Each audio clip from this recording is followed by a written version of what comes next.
Hello, AP. Here we go. We've only got a couple of lectures left. This one on the Cold War that you're going to get tonight, and today or whenever you're watching it. This is one of the last units in the "What You Need to Know Before You Go to College" series. Um, Tuesday, you're going to get a two-parter that you can watch at your leisure. They'll be a little long, so you can watch them whenever you want. But there is going to be an assignment for that one, just like this one on the. This one's going to have one on the Solidarity Movement in Poland, and the one that you're going to get next week is a practice DBQ on immigration. And then we will start review. Wednesday, Thursday should be review. And then next week, Monday, Tuesday, Wednesday, Thursday is going to be review stuff after that. So then every day after that is review. So we're almost done, folks. End of the road. Here we go. So we know what caused the Cold War. The origins, obviously, is that you have two superpowers coming out of World War II, and that's going to cause a rivalry between the two. The reason it's called a Cold War is that they're not directly fighting with each other. There would be some occasions where they will, but those are typically not the main case. It's usually fighting through surrogates. The Cold War actually starts during World War II. We saw in Tehran in 1943 that the Soviet Union was guaranteeing things because they needed a second front. And you're going to see that Eastern Europe is going to be promised the ideas of democratic elections and self-determination. That starts in Tehran. You're going to see it big time in Yalta. And this is one of those big things when you get to college, those you're going to be history majors, is the big, great debate is that did FDR think he could control Stalin or work with Stalin? And that might have been too euphemistic. Stalin had pledged that he was going to allow elections to take place and self-determination, and that Germany would be divided between the major powers to prevent another Soviet or another aggression by the Nazis or Germany in general. And FDR really thought he could kind of work with Stalin was one of the theories. Um, it was also that they needed each other. America needs to open up a second front for the Russians, and the Russians need to take the pressure off the Americans so they can do a second front. And the fact that the United States needed Russian help with Japan at that time. And of course, Churchill is totally against this, and he wanted to do the soft underbelly thing that stopped this all from happening. But by the time you get to Potsdam, Churchill's been voted out of office because of the rationing and people being upset with the war. And it also got out that quite a bit of information that the British government had because of Enigma had allowed attacks that happened on British soil. But they had to allow them happen because if the Russians knew, the Germans knew that they had Enigma, it would give away and they wouldn't have that advantage. So Attlee gets in, and then of course Truman's there, and then Stalin, and because FDR died, and Stalin in no way is going to give Truman anything, and so he wants his buffer zone, he wants to stay, and this is why they want it. The United States, we see that Stalin wants to have a sphere of influence, and this is all broken down. America, we want to spread democracy, of course, and create. Let's really get down to what we wanted is we wanted to spread American concepts of democracy while at the same time open up free markets so we can sell American goods after the war. Churchill is going to, of course, point out that what Stalin's putting as an iron curtain is effectively going to divide Russia. Not Russia, but Europe. The Russians, the Soviets, they won. They have seen themselves as the ones who have been attacked multiple times. The Americans themselves had invaded during Operation Archangel during World War I, and that the U.S. and Britain were just as much a threat as the Germans were. They've been invaded twice in the 20th century, the Russians had, and they kind of had enough of this. And also, they're upset they were froze out of they knew about the atomic bomb because they had spies in the program, but they feel like they've been shorted and they need a buffer. Well, the Russians also want, because this is part of the Soviet model, they need to spread communism. Trotsky had pushed for this, but now, and Stalin had held back against that. Well, now Stalin's ready to push this out.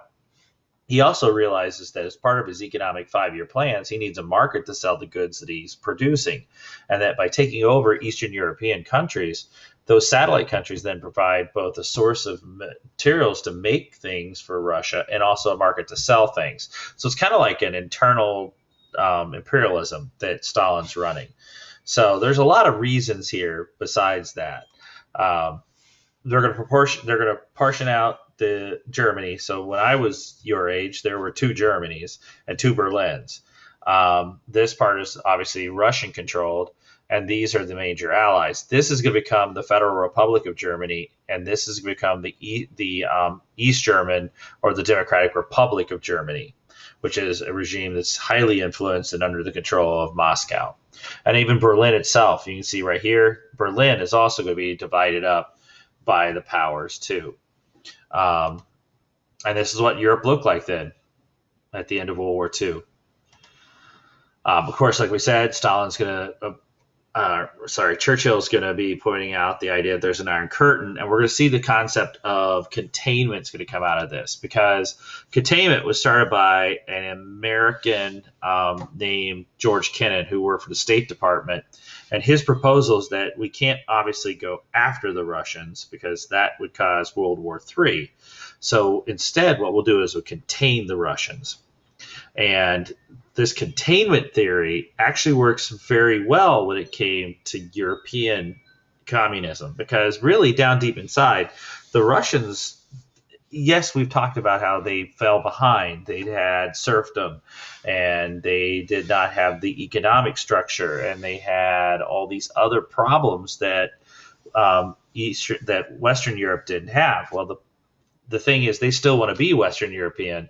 So by containing it, you can slowly whittle them down with your economy and other economic reasons. Whereas communists in China and in Southeast Asia, that's a different type of communism. Remember, that's driven by the imperialism that, to a degree, what we saw before. It's also a class issue in Asia, but that imperialism and kowtowing that they were forced to do to Western powers influences more the spread of communism than in Russia. And so containment worked pretty good over in one area, but it doesn't work as well over in the other. The Truman Doctrine is one of the first parts where it's going to be put in place, where Truman's policy was that we're going to supply needed equipment and money to people who are fighting against communism, but we're not going to fight the war yourself. You're going to see this in how we're going to aid the defeat of Soviet-backed communist forces in Greece and Turkey. The Marshall Plan, which you've learned about in U.S. history, is a massive bailout for Europe. We're going to loan and give economic and physical aid to European countries. The theory was that we could rebuild those nations, and then it would increase their economic capability, which then would stop the spread of communism. The kind of motto that happy people aren't communists is kind of the theory behind this. So what we're going to do is supply large amounts of loans or just grants in general, and then they would repay those. Well, at the same time, though, it does stop the spread of communism. However, it also rebuilt Europe a lot faster, which prevented another war, and at the same time created markets for American goods, because you loan them the money, they don't have any factories to build bulldozers to clean up the debris, so then they have to turn around and buy Caterpillars from America. So it's kind of a win-win situation for the United States here. We get some goodwill and we make some money. And we did offer this to Soviet-backed countries, and of course they refused that. So now this is kind of a breakdown. You see which countries get the most. So obviously we're our allies. A couple things to point out. One, notice here in Spain, okay, well, Spain, that's Franco. That's the fascists are still there. Remember, there's sanctions against him because he's a fascist. And at the same time, that's the problem with we're not going to back him. And then another one's interesting. Notice no money loans here. None, right? Except this place here. This is Yugoslavia. This is under leadership of a communist leader named Tito. And Tito is going to mix his little bit of his social democracy with his communism and not toe the line that the Soviets want. And for the most part, Tito does a really good job of kind of balancing these economic problems. But the problem is that his strong hand is about the only thing that's keeping these people who aren't really a country. They've been kind of super glued all these places like Bosnia and Serbia and all these places together. And there's a lot of racial and ethnic and religious strife that's kind of being held up inside here, and a lot of nationalism.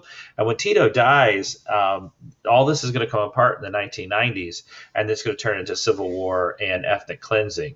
But Tito is going to take the money. So there you go.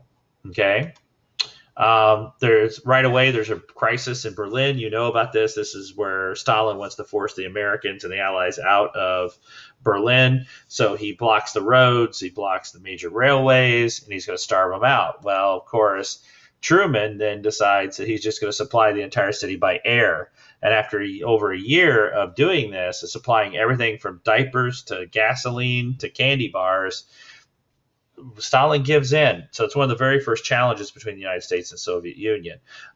This is one of the big things. If this was on the AP test, this is where this question would come into, is that in the early part, like in between World War I and World War II, like before World War I, America was pretty much outside of Europe, right? It wasn't until that unrestricted submarine warfare drug you into, in the Zimmerman note, drug you into the war.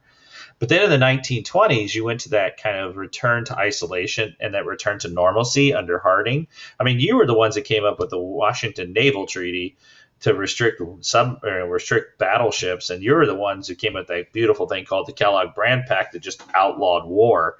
So you were neutral and didn't want to get involved in Europe. Well, you did get involved when it came to economics with the Dawes Plan, but you're not going to be doing militarily, which is why you end up with Hitler. Not so much the place after World War II. You decide that maybe we should stop these things from happening again, and you're going to form an organization called NATO, not only to hold back Soviet aggression, and that if one of these NATO states are attacked, then all of them then would fall into this idea that they'd be attacked. So, and we would all come in together. So that's a big step for America.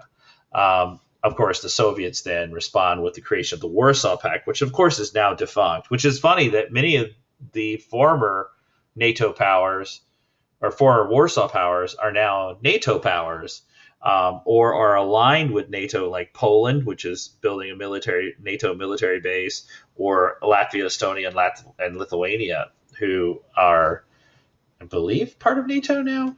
All right. And so this is the breakdown, East-West. These are all neutral states. This one, yeah, Franco. And Ireland, they've had enough with everybody now. China, of course, is going to turn communist after years of being forced under control of Western powers and their spheres of influence.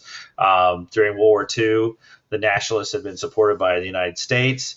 That's all going to come apart. And the thing is like I said, the containment worked really well in Europe, but it's not going to work so much in Asia, because you don't understand that there's a class issue, but there's also this imperialism issue. And eventually Chiang Kai-shek is going to be forced out, and Mao is going to win this bloody civil war, and creates, basically at this point, there's three Chinas. There's Hong Kong, which is under British control. There's Taiwan, which is the nationalists, and then communist China. And there you go, communist China. And of course, the Russians detonate their own nuclear bomb in 1949, which escalated the nuclear war. And of course, not to be outdone, the United States then has to build an even bigger bomb. So we end up developing a hydrogen bomb, which they detonate on the Bikini Atoll in the Pacific Ocean. Now, terrifying and much more devastating, but it did give you ladies a new fashion statement, because by the 1950s, 1960s, obviously, you're going to have the bikini, which was named by a French designer, was designed by them and named that. So, yeah. And then, of course, you're going to see communism in Eastern Europe and in Asia is going to expand. And this is one of the reasons why the idea that we dropped a nuclear bomb to keep the Russians out of Japan is that the northern part, Korea, was under communist control, and then South Korea is under democratic control, allied to the United States. Well, the North Korean, backed by Chinese and Russian material and Chinese forces, North Korea pushes all the way down here to the Pusan perimeter. Then, by kind of a manipulation of the United Nations, we were able to wait for the Russians. We basically make the Russians upset about something. They walk out of the Security Council, and while they're out, we vote, and then we get into the whole United Nations gets, well, not the whole, but many United Nations get together. And under that, we then land at Incheon, push them all the way back to the Yalu River, which then the Chinese get involved and push us all the way back to here, and then we end up right here at 38th parallel. So eventually by 1953, that's going to be stabilized to the 38th parallel, which is an armistice today. But it is a European conflict because countries like Italy, countries like Greece, England, they all have forces that are fighting in Korea. In 1953, you're going to see a more devastating version of containment come in under Eisenhower doctrine. Eisenhower is going to take a different approach than Truman. His approach is we will actually get physically involved. One of the examples you'll see in the things next week is where brinkmanship actually comes to the edge is when Nasser tries to nationalize the Suez Canal, and the British and the French, with kind of manipulating the Israelis, all get involved in taking military actions against Nasser in Egypt. Well, Nasser had signed up with has kind of sided now with the Russians and gets surface to air missiles to defend himself. And then the United States basically comes in and goes, fine, Russia, you want to go in this? We'll just nuke everybody. That's massive retaliation. All right. And so we go to this idea of a mutual assured destruction and the whole world standing on the brink. And Truman says that I'll actually send troops if I have to do stuff, which is a different approach than what Truman had. Stalin, we already talked about what in Russia, Stalin had run a pretty oppressive government with using the KGB. Well, by now it's the KGB, secret police, to control people. He's used his 5-year plans to try to reconstruct, and there's these massive cultural and artistic purges that have taken place. But now we're basically going to take those ideas and push them out onto the satellite states. And he's using them both as markets, but also as economic ways to gain needed natural materials. And of course, he's said there's going to be no free elections. There's a one-party system that's basically operating in these Eastern European countries now under Soviet control. They're satellites. Of course, the exception to this is Tito and Yugoslavia, and that's it. We'll talk more about that next time. You're also going to see oppression. Czechoslovakia is going to be this royal pain in the butt for the Russians. We'll talk more as you go through this. There's going to be purges in Czechoslovakia of anti-communist forces. Over 200,000 are going to be arrested in Hungary, 180,000 as you can see in Romania. And there are uprisings even in Germany that are crushed by Soviet forces. The United Nations, where it talked about, is created as a way, and we'll talk a bit more about this one in the next one. It does create a way for aiding and stabilizing, unlike the League of Nations did before. And England, France, the United States, Russia, and China are permanent members of what we call the Security Council, which any one of those can veto the actions of the United Nations. So the difference is obviously is the United Nations not only has that whole negotiation all come talk about, but it actually does have a peacekeeping capability, which we'll see over and over again in some parts of Europe and the world. And they also have an economic and health components tied to it too. Czechoslovakia, like I said, here's where Czechoslovakia is going to be paying the butt. One, they're going to push a dualist idea. As you can see here in Benz and Mezic, and the Czechs have always been this more progressive economically, socially. They were more democratic. They were probably the most democratic state before World War II in Eastern Europe. So they're pushing for this dualistic idea where you're going to mix a little bit of your social democracy with your Soviet communism. That didn't go over well with the Russians. And so that dualistic thing failed. And basically Stalin just pushed them out because they go, well, we'll take the Marshall Plan money. And they go, oh, no, you're not. And they forced out the government. Now, Stalin passes away. He has a brain hemorrhage in 1953. And then what happens is his successor is a man named Khrushchev. That's this guy right here. I love the smile on his face. What happens, though, is that Stalin's ideas of terror and that had caused, obviously, major rifts in Russian politics and culture, but also it was kind of setting a bad example around the world, and they had to constantly go in and stomp these things down. Also, the problem is that Russia was now suffering from major agricultural setbacks and had a shortage of consumer goods. Like, they could build tanks, they just couldn't build refrigerators. And so he needs to do something to increase the living standards of the Russian people, is what Khrushchev needs to do. So his plan was, one, he takes an initiative to stop the hardliners by denouncing Stalin's crimes in a closed session of the Politburo, or the party. And then he goes and he puts in, there's a secret speech that goes out that basically it was kind of denouncing Stalin and these actions. Well, that kind of lessening up, and you're going to see that with some of the way they're treating some of the dissidents in that, is going to cause a problem. We'll talk about that in a slide here. But the Ghost plan is a very important one, is that he needs to shift from doing military buildup to shifting to consumer and agricultural buildup to increase the standard of living. So he needs to kind of tame down the whole conflict with the United States, while at the same time edging up the economic progress. And this is that famous moment when he goes in. You think he'd go in and he'd be all friendly to us and stuff, but then he goes to the United Nations, bangs his shoe on the counter, and says that he's going to bury us economically. Okay. And they're also, the Russians are starting, like it says here, to start saying aid. Now, see, here's the problem, is that the Russians have these satellite states. Right? They have to maintain Eastern European satellite states. They have to maintain their own Soviet states, because they're, Uzbekistan, Georgia, Ukraine, all these areas, plus, Latvia, Estonia, Lithuania, and then, of course, the eastern parts. And now you're going to start spreading this to Asia and to African nations like Vietnam and places like that, which means you're increasing your debt, while at the same time you're trying to fight an economic and political war and militarily build up with the United States. Can you see the problem here? Is the budget doesn't balance here for Russia, and that's going to be a problem we're going to talk about.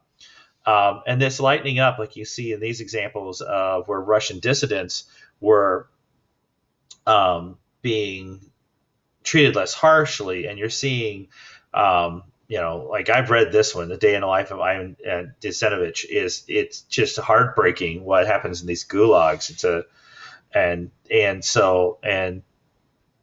So this lessening up, though, is going to have an impact, and it's actually the opposite impact of what he wanted.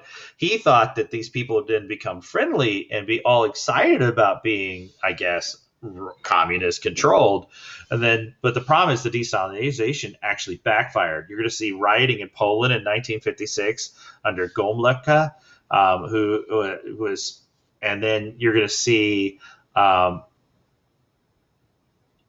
in Hungary, you're going to see uprisings in 1956. Nagy, who's a liberal communist reformer, wants to, again, this kind of a nationalistic, non-communist kind of concept, or non-Soviet communist. Well, this is going to feed into what America's been telling you: rise up and we'll help you. Well, the Russians just brought the tanks in and crushed it. So his de-Stalinization actually caused people to think they could push off the Soviet yoke to a degree, and it backfired in Hungary in 56 and in Poland in 56. You're also going to see some examples, though, of coexistence with Austria. You're going to see that they're going to be allowed to become a neutral state and leave the sphere of Soviet influence, because it was a divided state, much like Germany was. Now they're going to unify all of Austria into one state as long as it remains neutral. Geneva Summit takes place in 1955 to reduce nuclear weapons and reduce the tension between the United States, Europe, and the Soviet Union. But then at the same time, this is the problem. He's going out and helping African states, Khrushchev has. He's going out and aiding Southeast Asian countries like in Vietnam. He's going to try to build domestic products. He's but he's also having to crush rebellions inside his own areas, like in Eastern Europe. And then when you think you're trying to de-escalate, you launch Sputnik. Well, Sputnik's a satellite. Well, you think, okay, how can a satellite escalate this? Well, the problem is it terrifies the United States, because before you could shoot down the bombers that are coming, but now they're shooting nuclear missiles at you. And so this actually escalates the war. And now you've triggered a space race. So now you're increasing your spending for weapons. You're increasing now, you have a space race you have to fight, plus the aid you're giving to countries outside of Europe and to the European countries you're aiding. So that burden keeps getting more and more. And the problem is the Russians don't have the economic base the United States did and the GDP that the United States had. And this is the whole thing about Sputnik here. And then to make things worse, you're going to see escalation of the Cold War with the U-2 spy plane shutdown. We were spying on the Russians with U-2 spy planes. They shot one down, and then we lied about it. And so the Paris summit that was supposed to happen in 1960 failed. In 61, they're going to build the Berlin Wall, partly as a test of Kennedy, but also they say to protect themselves from Western aggression, which basically then you could be shot for getting too close to this wall. It escalates even farther in 59 when Castro had came to power. And then in 61, when Kennedy is misguided by the CIA in carrying out a reckless plan to invade Cuba at the Bay of Pigs, which then almost triggered a world war. And then the one that really almost caused a world war was in 1962 when we found out that Cuba was being armed with nuclear missiles. Well, that actually was more a reaction that the United States had already been supplying missiles to Turkey and to Italy and provoked Khrushchev. And so what happened, though, is that we found out about this, and then the options were invade, bomb, or quarantine. And Kennedy went with quarantine and almost triggered a nuclear war. There were several instances. You can look it up. There's all kinds of YouTube videos and everything about how we almost came close to the end of the world. There's a great movie. It takes forever to watch, but 13 Days, it's a good movie about this. Now, the end result was, though, that eventually the Russians do back down. And there's an agreement that we will remove our missiles from Turkey and Italy if they remove the missiles from Cuba. We also triggered the hotline that today that there's a direct line that goes from the United States to the Soviet Union in case something like this happens again. There's also, though, a test ban treaty so that you can only test nuclear weapons underground, not above ground, which then restricts the size of a nuclear weapon. Well, France, though, is like, wait a minute. That's going to make us dependent on American nuclear stockpiles, and we want to have our own nuclear capability. And so France then is going to leave NATO and develop their own nuclear capability. So there's this pushback against America and against American control. They feel like under de Gaulle, later, and you're going to see this, de Gaulle is going to be like, no. We're not your lapdogs. In 64, the Chinese are going to become their own nuclear power, which then is going to cause some problems with the Soviet Union, which is going to help us out in getting out of Vietnam. But that they're like, wait a minute, you don't need nukes. And why do you need nukes so close to our border with China? Because everybody else has got nukes. All right. Khrushchev then is deposed. All these rebellions, the economy is not improved. And then the failure of the Cuban Missile Crisis on a Soviet concept, and his agricultural programs are not successful, and consumer goods that didn't, he's got too much going on. You're building rockets to go into space. You're building nuclear missile systems to fight the Americans. You got, consumer goods you're trying to do, and an agricultural failure. He's forced out. And instead, who's replaced with is this lovely man, which you got to love those eyebrows right there, is Brezhnev. And Brezhnev is a hardliner. So you start with Lenin, who's a reformer. You go to a hardliner that's Stalin. You go to a reformer who's Khrushchev. To now a hardliner. See the swing? All right. Same thing as we saw with the czars. America, of course, gets enthralled in the Vietnam War after the collapse of French control at Dien Bien Phu to Communist forces. America is going to take over the war effort under Eisenhower, Kennedy, and Johnson, and what we call the domino theory. And of course, it's a Cold War because the Russians are supplying the weapons and in many cases and training. The Russians have their own hands full, though. The lack of consumer goods and this idea.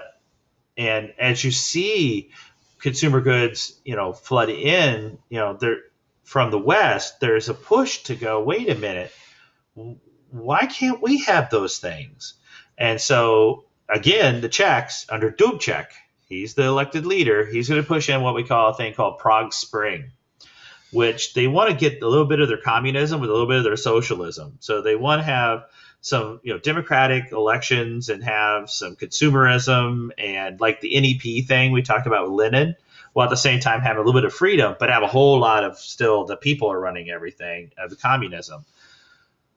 Brezhnev then sends in Soviet tanks to crush this, and it triggers what we call the Brezhnev Doctrine. So the reason why you're going to see things like the Solidarity movement in Poland, and you're going to see all these other Western or Eastern powers like East Germany, Hungary, places like that, stepping on what they reform movements, is because they're afraid the Soviet Union would come in and crush this with tanks. And so there's that constant fear of the Brezhnev Doctrine. And that's what keeps things, like I said, like the Solidarity movement in Poland under control. And it crushes this thing called Prague Spring in 1968. In Germany, you're going to Ostpolitik with Willy Brandt. He basically wants to, it's like two Germanys, but one nation is the phrase in the middle. So they're going to start cultural and economic exchanges, kind of preparing for the idea that at one point they may become one German state again, but that the German people need to work together economically and culturally. So they'll have cultural exchanges and economic exchanges between East Germany and West Germany under Ostpolitik by Brandt. Détente. The tensions between the United States and the Soviet Union are going to start to decline slightly because Nixon needs to get out of Vietnam. So because there'd been a conflict between the United States and Soviet Union before this, he then is going to manipulate both sides through visits to each state to basically isolate those two countries and then persuade them not to give weapons to the Viet Cong in exchange for American arms reduction policies.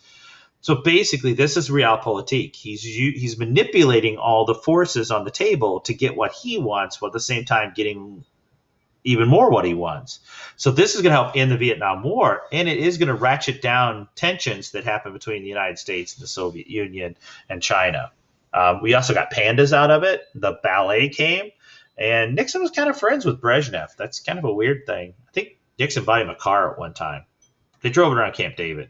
This is going to lead to SALT I, which is a limitation to the nuclear and ballistic missiles like the ICBMs.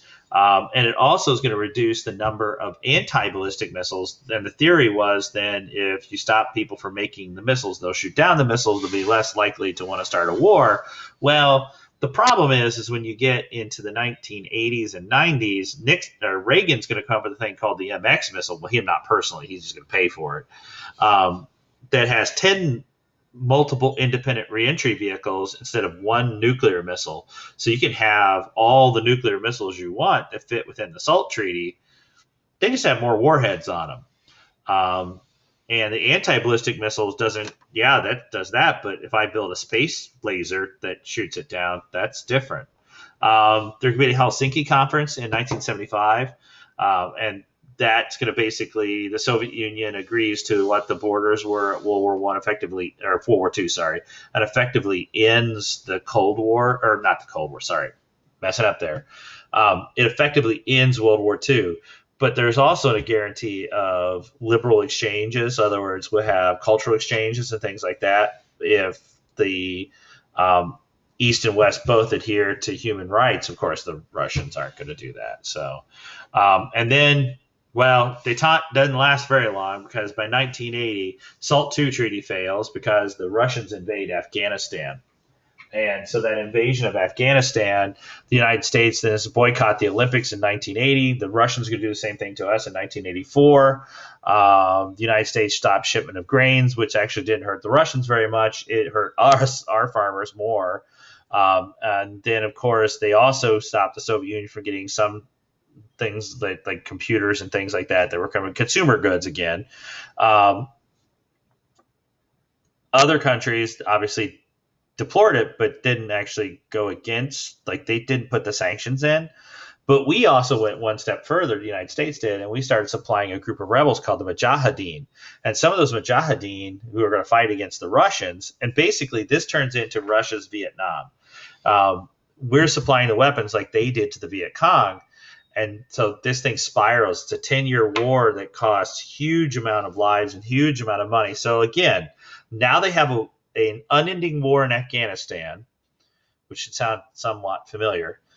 And then they've got to support Eastern European satellite states. They have to support Sandinistas down in Nicaragua.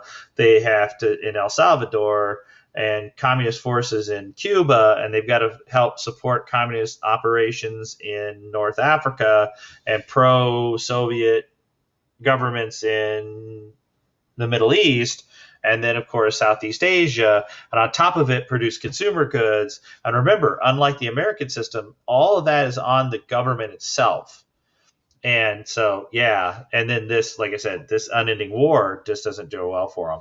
Well, and the fact we're supplying sophisticated weapons like Stinger missile systems to them. Well, and the Mujahideen, many of them end up becoming the Taliban or members of Al Qaeda, and we kind of know where that's going.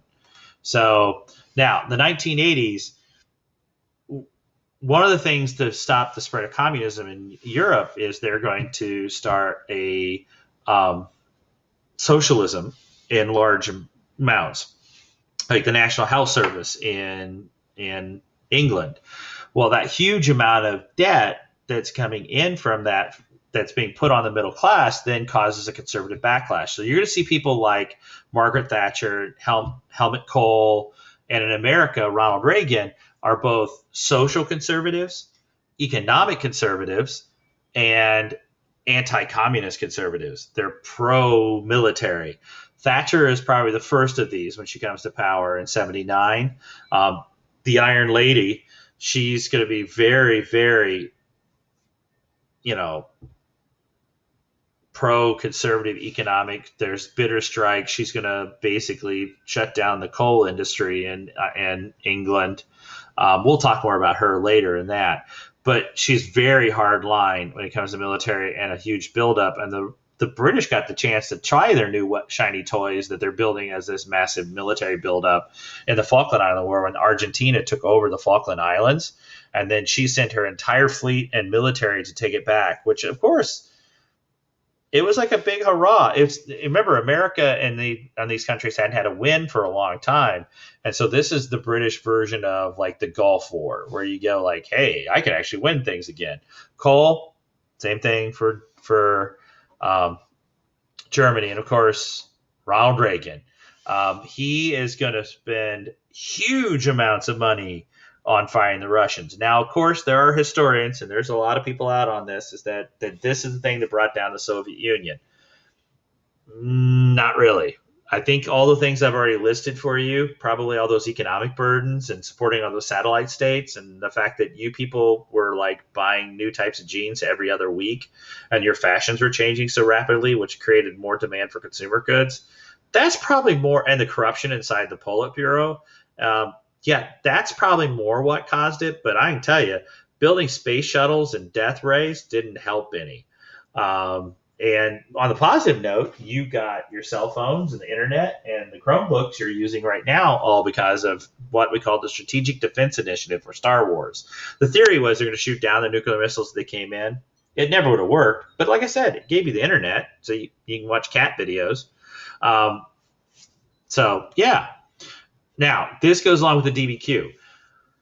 The lack of consumer goods and the lack of economic reform, the massive amount of corruption, right, is going to feed into insurrection against the communists in Eastern Europe. A couple key events take place. One, Pope John Paul comes in, Pope John Paul II in 1979. He very popular, speaks multiple language. He's Polish, he's Catholic, and he's a staunch anti-communist.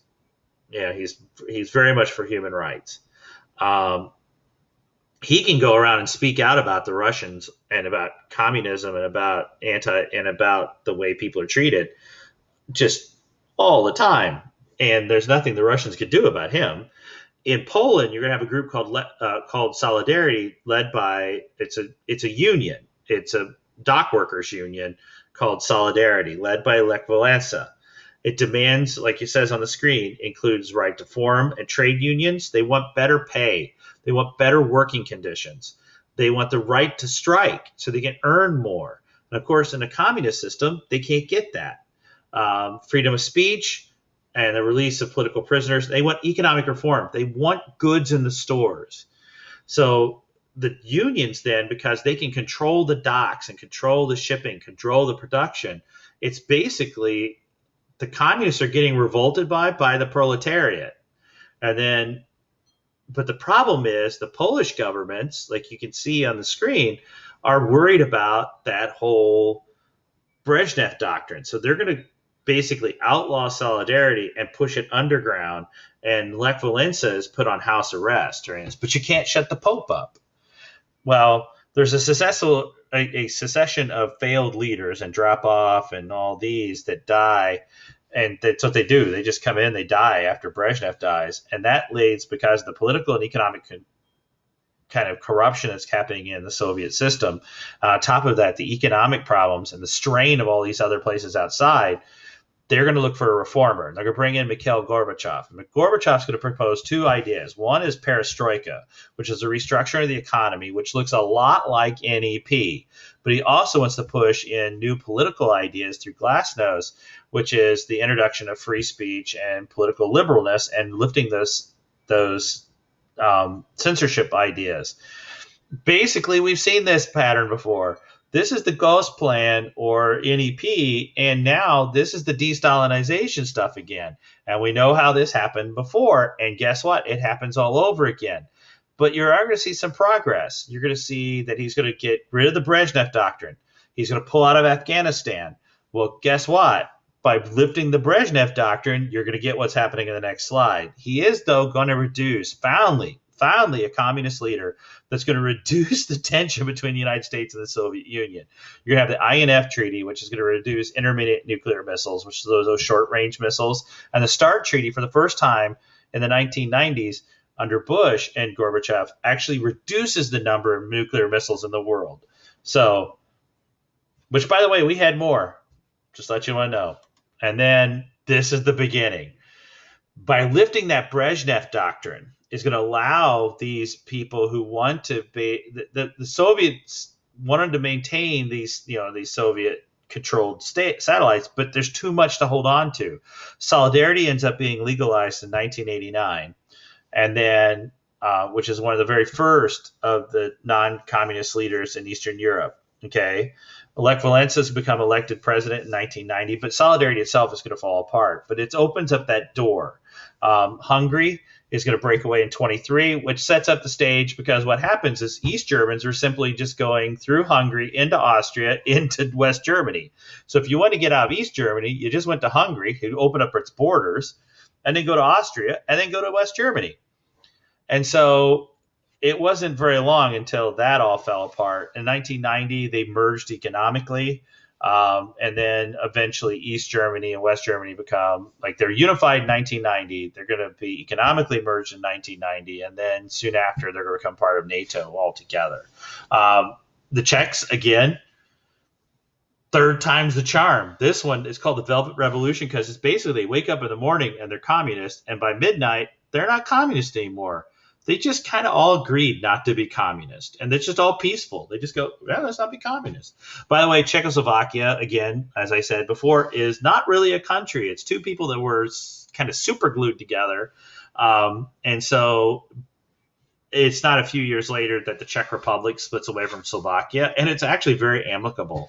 The one place where you're to see this not be as peaceful as what you see in East Germany and in Czechoslovakia was in Romania. It's much later than all the others. I think it takes over a year or two for this to happen. It's a vicious civil war that kind of breaks out, and there's an overthrow of Ceausescu because he's just an oppressive dictator, and he himself is assassinated. The Soviet Union itself, the lack of consumer goods, the burden on the middle class, the impact of oil embargoes in the 1970s, And just the amount of corruption that was in the Politburo, and then added to that with the pushback of nationalism by places like Estonia, Latvia, Lithuania, and eventually Ukrainians, just is too much for the Soviet system. It couldn't hold on, and it collapses. There's a coup in '91 by pro-communist forces when they believe they're going too democratic. Boris Yeltsin stands out as the hero during this time. And ends up becoming a major political leader and eventually president. The Soviet Union itself collapses and dissolves and becomes this thing called the Commonwealth of Independent States. In Russia, then, Yeltsin just can't get this kind of reform going. There's a lot of corruption again. And economically, things aren't getting better because a lot of these things, the prices were controlled. And when you switch to a free market system, the $1.99, today it'd be like $1 for milk, and all of a sudden, because you're in a free market, it's $4. Well, the $4 milk, that's capitalism, that's great, but the problem is that the wages don't catch up to the costs, and people become upset. There's an uprising against Yeltsin, who then, which is the irony, is the guy who stood up against an uprising ends up putting down an uprising with the military. And the whole government ends up collapsing basically by 2000. Yeltsin resigns, and that sets the stage for Vladimir Putin. And there's a whole lot there, folks. So Germany, there's an economic divide between the Aussies and the Westies, who feel like second-class citizens in their own state, and the Westies feel like they're the ones burdened with taking care of everybody. And basically, there's a lot of things. I mean, Eastern Europe is still, and I'll put this whole slide up and you can read it. There's still some things that are going on. Poland is economically growing, but most of Eastern Europe does suffer from economic, that they've had to come out of this whole Soviet system with price controls and things like that. And it's been hard for all these places. Poland has especially now with immigration that's happened in Eastern Europe, there's a lot of social anxiety and a lot of right-wing governments have come in, like especially in Poland. There's a far-right government in Poland. I believe there's a far-right government right now in Austria and Hungary. Very anti-immigrant. Yugoslavia, once it breaks apart, is going to turn into ethnic cleansing and a civil war. High unemployment in many of these areas. They're economically oppressed. And of course, with Russia, you're going to see Putin. Yeah, he's Putin. And it's kind of like if the mob ran a country, is kind of what it is. And then you obviously have the conflict with Ukraine over Crimea, and now between pro-Russian Ukrainian forces and Ukrainian forces. So there's still a lot of problems going on in Eastern Europe after the Cold War. And of course, there's still the tensions with NATO and the economic burdens. So, all right, well, that's all we got about the Cold War. We'll talk about modern Europe next.